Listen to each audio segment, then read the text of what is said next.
Hey everyone, welcome back. We're here in Belgrade. It's Gravediggers time. Got a chance to qualify out of our Europa League group today. We've just got the one game. It's against Zagreb. We're away from home and we're top of the table.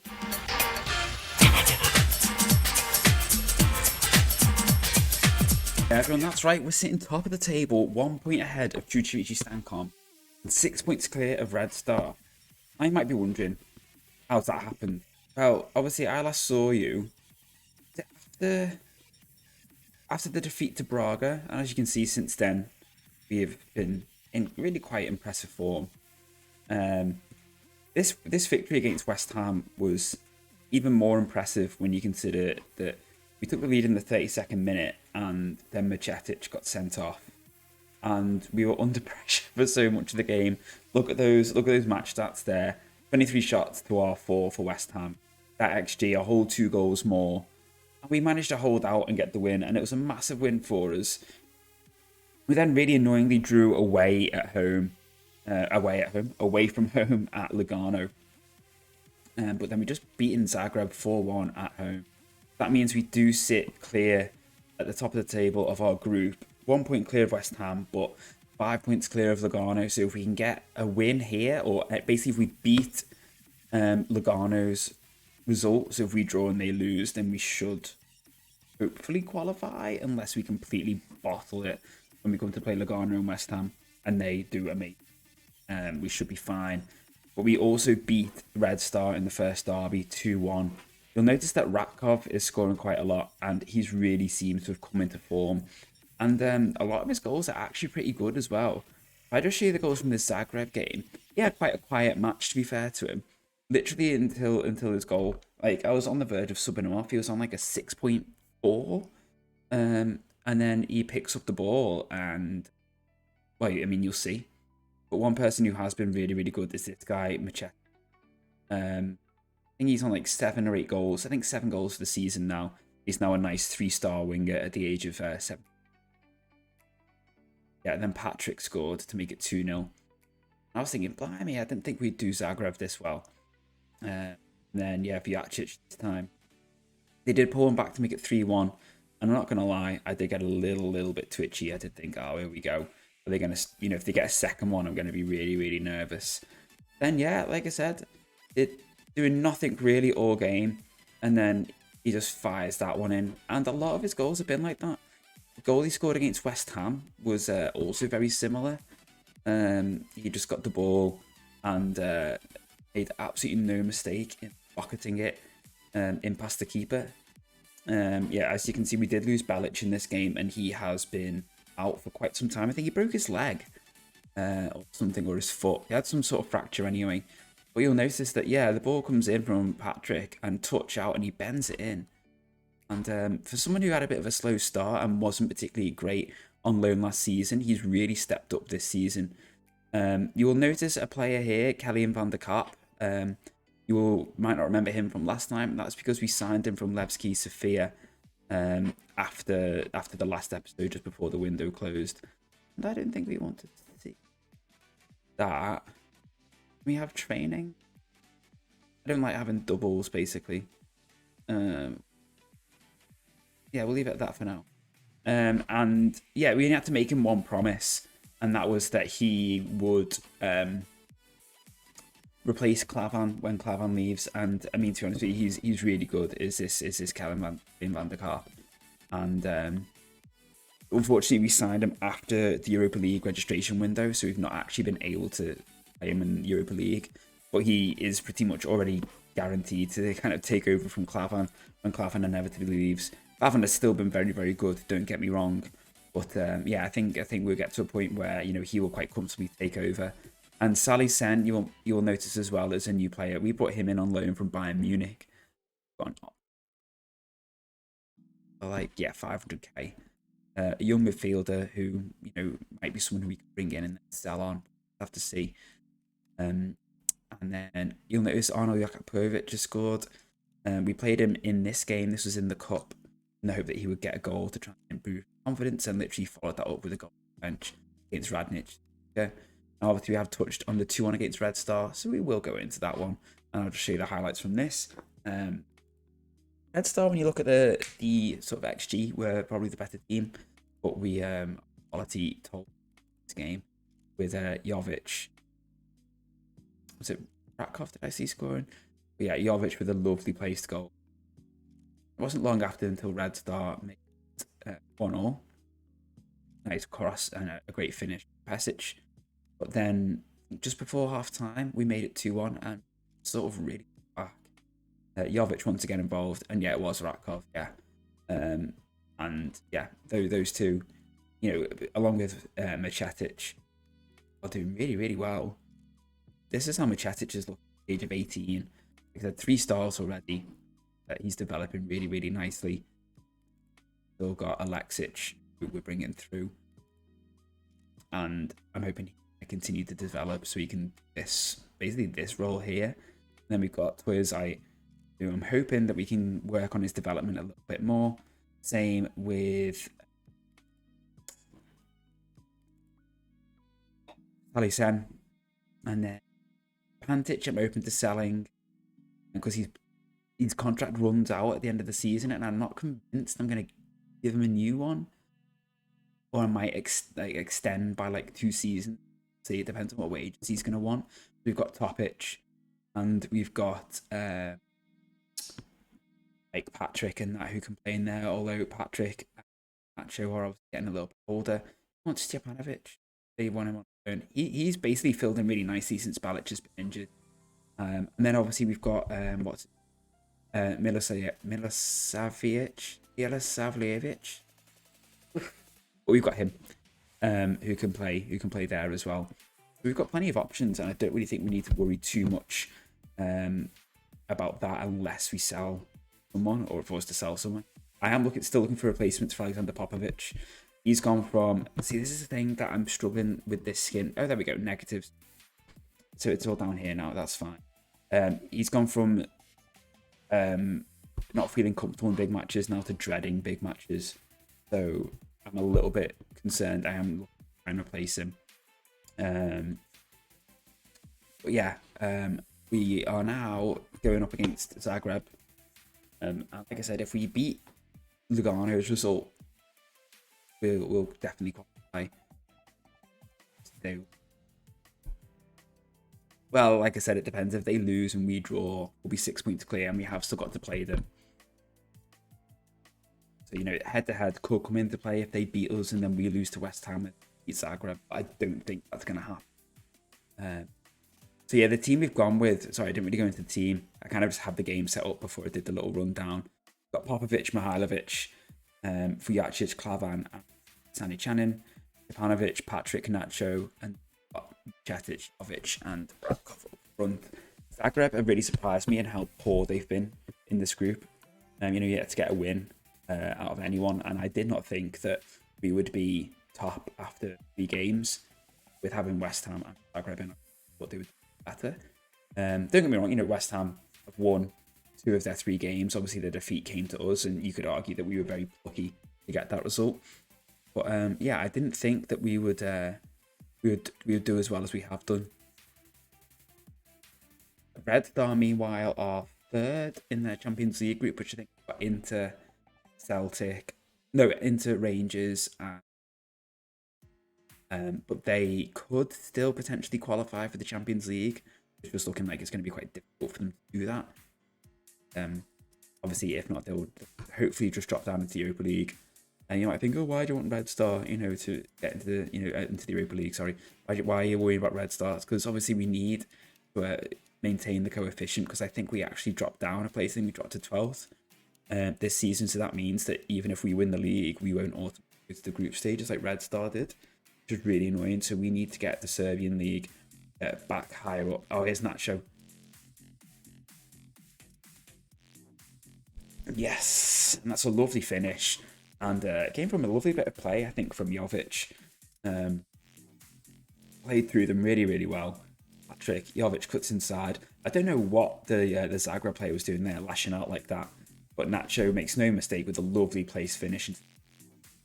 Perfect start. Really for us after being a little bit under pressure at the start of the game. But we're still, as you would expect, dominating possession. But yeah, we need to try and get Serbian league certainly back up to 11th at least, so that, you know, if we win the league, we'll come top. We will go straight to the group stage. But ultimately, as part of this save, we are going to try and build the Serbian nation up. So it'd be lovely to try and get into the top.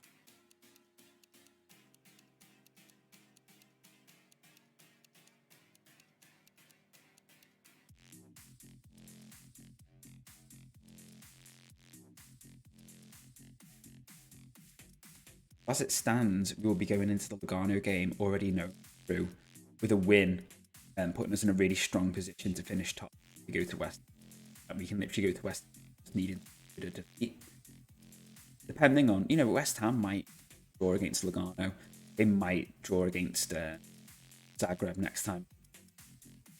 Rather do everything that we can, sure that we just hope that we get a little bit of helping hand along.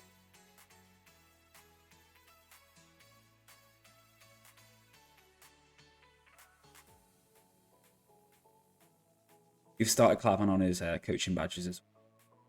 I think we'll try and keep him on when it comes from to hang boots, which might well be, you know, not too far off. I don't know.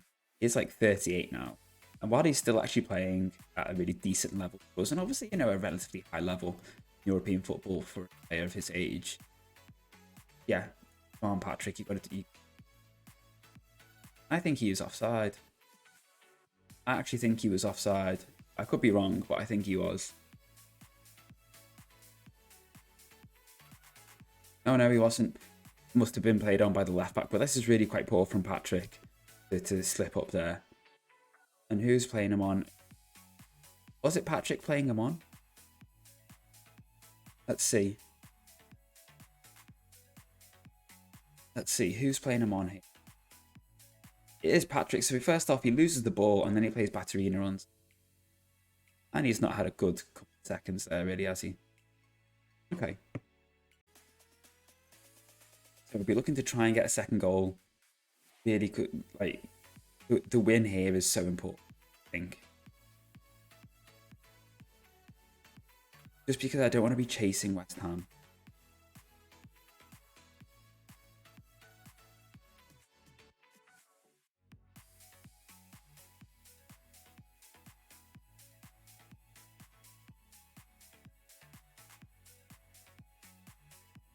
Tetrick's just not having the best game, to be fair to him. So we may look to make that away.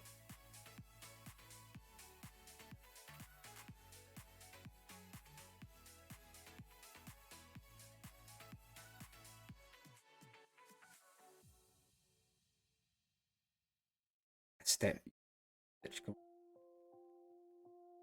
Oh, lovely dink. What a goal from Ratkov. That is definitely onside. Don't even try and say it's not.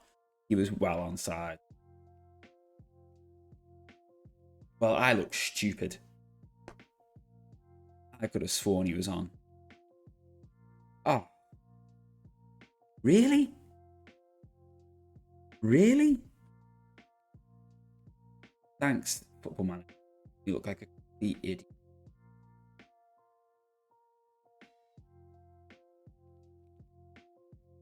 Oh, he's in again. He's definitely onside this time. And this time he does finish. It's 2-1, and it's a lovely finish from Ratkov. Shows both sides of this game, they were both goals. The touch and the volley. First one, which was disallowed, and this one, a lovely control from the pass from Nacho.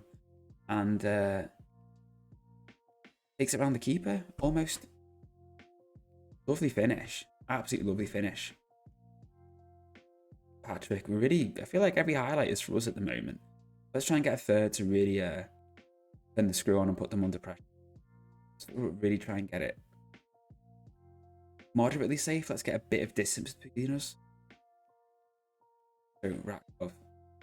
Oh, he scored. That's what I mean. He loves scoring worldies. I think the keeper, looking at that, I imagine the keeper probably could have done better. But Ratkov, man. Ivanovic to Nacho again. Touch out. I don't know what the keeper does. It's like he just sort of palms it into the corner of the frame of the goal.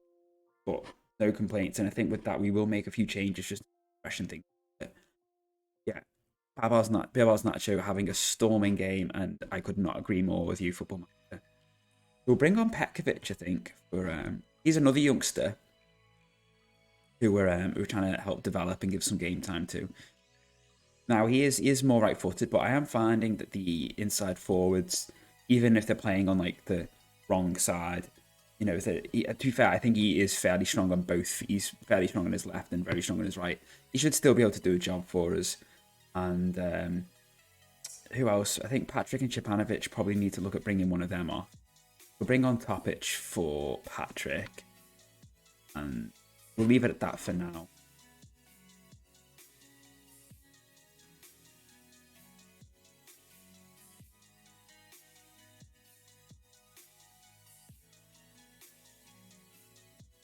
I don't want to say anything at this stage. I find sometimes you say like one thing when you're winning, and it's just like the players just don't like it at all. They'd rather you just say nothing. So, and I think if I don't say anything, it really do any harm. What away back here.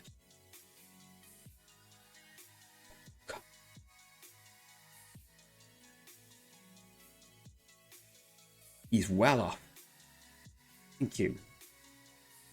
But yeah, everyone, like, if you're enjoying the series, if you've got any questions, whatever, do drop your comments down below. I've had some really nice comments lately. It's been really nice to see. Shout out to everyone who's watching, whether you've been here since FM21 Palmer days or whether you're new to the channel. I really appreciate it. We have had, speaking of that, we have had quite a lot of new subscribers since FM23's come out, which has been really great. To the point where we're now like 30 subscribers off 200, which, you know, is quite small, but for me, considering, you know, I just kind of do this sort of in what spare time I have, for one. But yeah, if you're watching and you're not subscribed and you want to do us a favor and get the channel to 200 subscribers, why not subscribe down below? And, costs you nothing.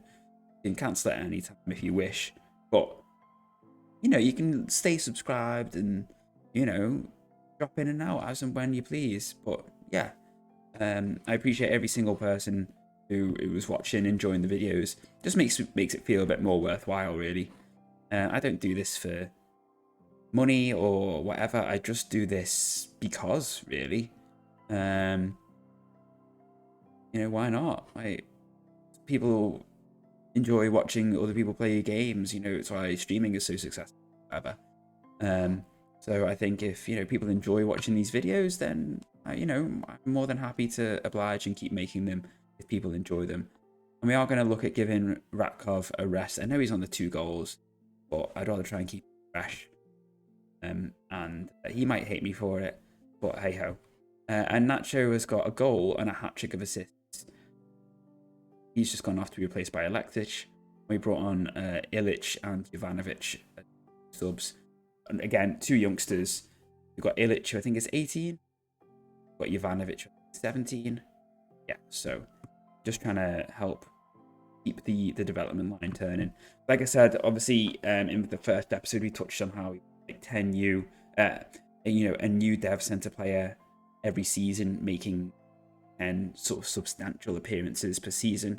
I think we might struggle a little bit this season because I don't think the players we've got are going to be good enough until maybe towards the end of the season, and they might not be able to get their minutes. So I think for now we just focus on continually trying to put in the youngsters like Alexic, like Ilic, Jovanovic, Petkovic, and Macetic. Obviously Macetic has played so many games this season. He's basically our starting right winger now. So, you know, he has basically made that role. So, and he's really built on last season, you know, when he sort of really got into it, basically in the playoffs. Basically, he really broke into the team and forced his way in with like, what's it, like 3 goals and 5 assists in the playoffs. 3 goals and 5 goals in 7 games. So he's really made that position his own. We'll have a quick look at his season stats after this. But he's been impressive. Obviously, I know he's had a bit of a poor game today, and he did get that that red card against West Ham, straight red, which was a really, really reckless tackle, and I would have been livid. But as it was, we managed to hold on. It wasn't good, really. And while I've been talking, Vjacic made an incredible block, keep it a score of 4-1.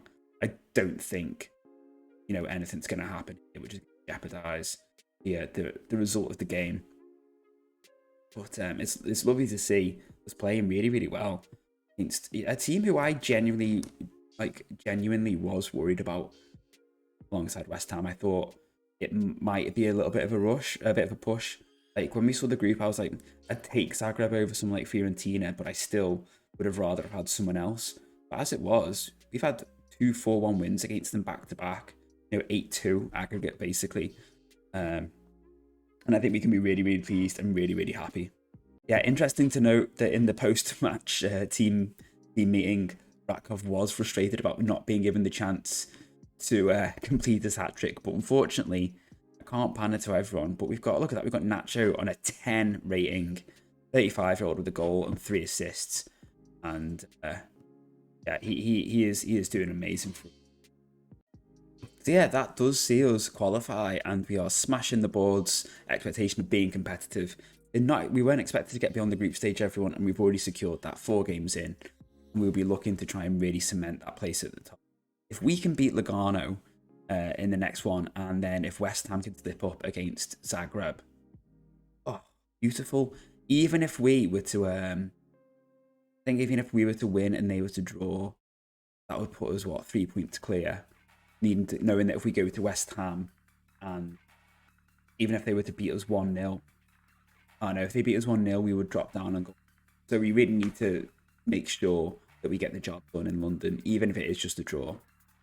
In terms of the cup, we've got quite a favourable draw against Radici.